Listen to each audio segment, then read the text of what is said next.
Doctor plus viewers அனைவருக்கும் வணக்கம். நான் டாக்டர் நித்யா, சித்தா பிசிஷியன். பித்தம் தொடர்பான நோய்கள் நமக்கு நிறைய வந்துட்டு இருக்குங்க. ஸ்டார்டிங்ல ஆரம்ப காலகட்டத்திலேயே பித்தம் நமக்கு இருக்கு, இது எப்படி சரி பண்ணலாம் அப்படின்னு தெரிஞ்சிட்டா அதிகமான நோய், அது தீவிரமான நோய்கள் நமக்கு வராம நம்ம பாதுகாத்துக்க முடியும். அப்படி பித்தம் அப்படின்னா என்ன? நம்ம உடல்ல பித்த நீர் நிறைய என்சைம்ஸ், ஹார்மோன்ஸ் இது எல்லாமே நமக்கு செக்ரீட் ஆகுது. இதுல பித்தம் வந்து ரொம்ப ரொம்ப முக்கியம். நம்மளோட டைஜஷன்ல இருந்து மெட்டபாலிசம் கரெக்டா நடக்கிறதுக்கு, உடல்ல இருந்து நமக்கு கழிவுகள் வெளியேற்றம் செய்வதற்கு, இந்த மாதிரி எல்லா செயல்களுக்கும் மற்ற ஹார்மோன்ஸ் எல்லாமே பேலன்ஸா இருக்கிறதுக்கும் நமக்கு பித்தம் ரொம்ப ரொம்ப முக்கியம். இப்ப பித்த நீர் அப்படின்னு சொல்றது பைல் ஜூஸ் அப்படின்னு நம்ம சொல்றோம். கல்லீரல்ல இருந்து நமக்கு உற்பத்தி ஆகி செரிமானத்துக்கு ரொம்ப முக்கியமான ஒரு விஷயமாக இது இருக்கு. சரி, அப்படி இருக்கும்போது இந்த பித்தம் அதிகரிக்கிறதுனால பொதுவா இது பித்த நீர் அப்படின்னு சொல்றோம். பித்தம் அப்படின்னு சொல்றதும் நம்ம உடல்ல இருக்கக்கூடிய 3 தாதுக்கள்ல முக்கியமான ஒரு தாது அப்படின்னு சொல்றோம். அப்போ பித்தம் அப்படின்னாவே இதை வந்து அழல் அப்படின்னு சித்த மருத்துவத்துல சொல்லுவாங்க. அழல்னா வெப்பம். வெப்பம் தொடர்பான நோய்களும் பிரச்சனைகளும் நமக்கு வந்து பித்தம் அதிகரிக்கிறதுனால ஏற்படக்கூடியது. ஸோ அந்த வகையில நமக்கு பித்தம் அதிகரிக்கிற என்னென்ன அறிகுறிகள் வச்சு நம்ம தெரிஞ்சுக்கலாம். இதுதாங்க சிம்டம்ஸ். இந்த சிம்டம்ஸ் நமக்கு இருந்துச்சுன்னா நமக்கு பித்தம் இன்க்ரீஸ் ஆயிடுச்சு அப்படின்றத நம்ம தெரிஞ்சுக்கணும். ஸோ அப்படி பார்க்கும்போது பேசிக்கா பித்தம் அதிகமாச்சுன்னா நம்ம உடல்ல உஷ்ணம் அப்படின்றது அதிகமாக ஆரம்பிக்கும். உஷ்ணம் அப்படின்னு சொல்றது ஜென்ரலாவே நம்ம உடல்ல கண்கள்ல எரிச்சல் ஏற்படுறது, அதிகமான ஹேர் ஃபால், முடி உதிர்தல் பிரச்சனை நிறைய பேருக்கு இருக்கும்.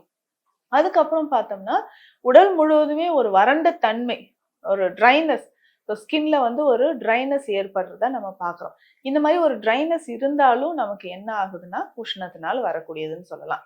அதுக்கப்புறம் பித்தம் அதிகரிக்கும் போது மார்னிங் காலையில எந்திரிச்ச உடனே ஒரு மாதிரி பிட்டர் டேஸ்ட் நம்ம வந்து ஃபீல் பண்ணுவோம் வாயில. ஒரு மாதிரி லைட்டா கசப்பு சுவையோ இல்ல எச்சில் வந்து ரொம்ப அதிகமா வர்றதோ இந்த மாதிரியான ஒரு சிம்டம்ஸ் தெரிய ஆரம்பிக்கும்.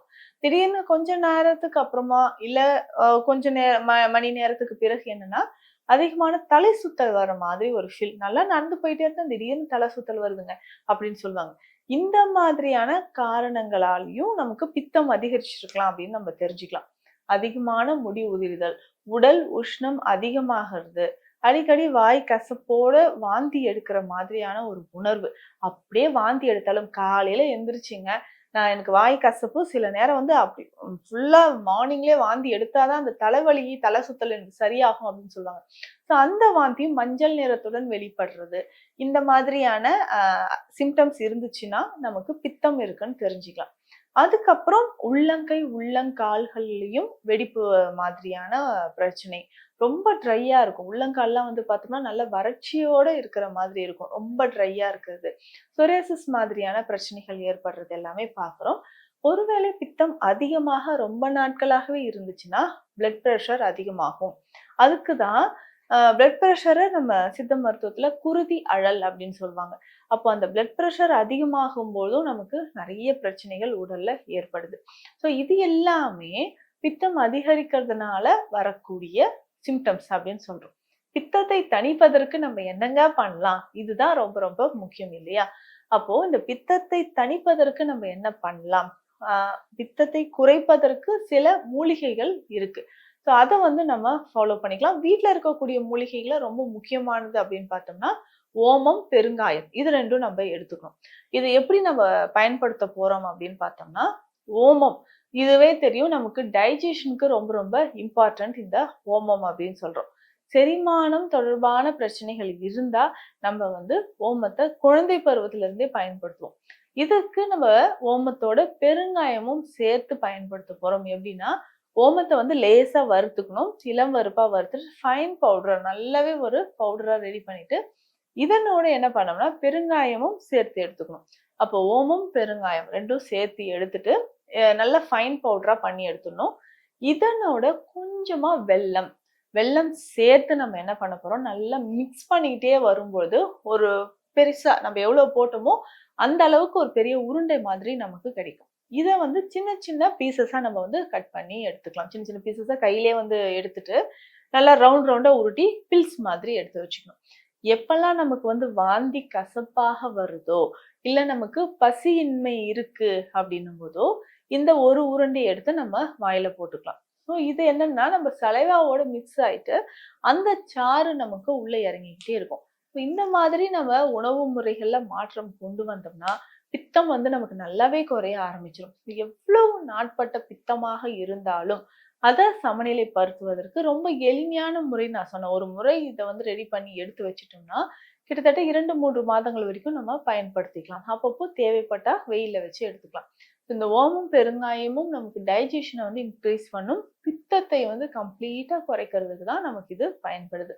அடுத்து முக்கியமா பார்த்தோம்னா ஏலக்காய் நமக்கு பயன்படும். ஏலக்காயை விட ஏலக்காய்க்கு உள்ள இருக்கக்கூடிய விதைகள் இதுதான் வந்து பித்தத்தை முக்கியமாக நமக்கு குறைக்குது.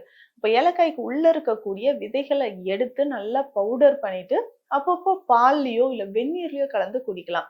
இல்ல வாயில ஏலக்காய் போட்டு நம்ம வந்து சவைச்சுக்கிட்டே இருக்கணும். சவைச்சு ஒரு நாளைக்கு ஒரு 2 முறை இப்படி பண்ணா போதும். ஸோ 2 ஏலக்காய் எடுத்து ஒரு நாளைக்கு ஒரு டைம் ஒரு ஏலக்காய் போதும். போட்டு நல்லா சீவ் பண்ணிட்டு அந்த சலைவேஷனை முழுங்கும் போதும் நமக்கு பித்தம் தொடர்பான பிரச்சனைகள் குணமாக ஆரம்பிக்கும். அதுக்கப்புறம் பார்த்தோம்னா எண்ணெய் குளியல் நல்லெண்ணெய வந்து தேய்ச்சி குளிக்க தான் பித்தம் சமநிலைப்படுது அப்படின்னு சொல்லலாம். ஏன்னா 3 தோடங்களையும் சமநிலைப்படுத்துறது தான் எண்ணெய் குளியல்ன்ற ஒரு விஷயம் இருக்கு. இதுல பித்தம் வந்து நமக்கு விளக்கெண்ணெயை பயன்படுத்தி தலைக்கு ஆயில் அப்ளை பண்ணிட்டு குளிக்கும்போது நல்லாவே பித்தம் குறையறத நம்ம கண் கூட பார்க்கலாம். இந்த பித்தம் அப்படின்னு சொல்லக்கூடியது வந்துருச்சுன்னா பிளட் ப்ரெஷர் நமக்கு அதிகமாகுது அப்படின்றது தெரிஞ்சுக்கோங்க. பிளட் ப்ரெஷர் இருந்துச்சுன்னா அதற்கான மாத்திரைகளும் ஒண்ணு போட்டுக்கிட்டே இருப்போம். ஆனா அது ரூட் காஸ் அதை உண்டாக்குன நமக்கு பித்தத்தை வந்து மறந்தே போயிட்டு இருக்கும். ஸோ அந்த மாதிரி இல்லாம பித்தம் நான் சொன்ன சில அறிகுறிகளோடு இன்க்ரீஸ் ஆச்சுன்னா அதற்கேற்ற சிகிச்சை முறைகள் சித்த மருத்துவத்துல எடுத்தோம்னா நிச்சயமாக அந்த உடல் உஷ்ணமோ இல்ல பித்தமோ இது தொடர்பான நோய்களுக்கு ஒரு நல்ல தீர்வு நமக்கு கிடைக்கும். மீண்டும் அடுத்த பதிவில் சந்திக்கலாம். நன்றி.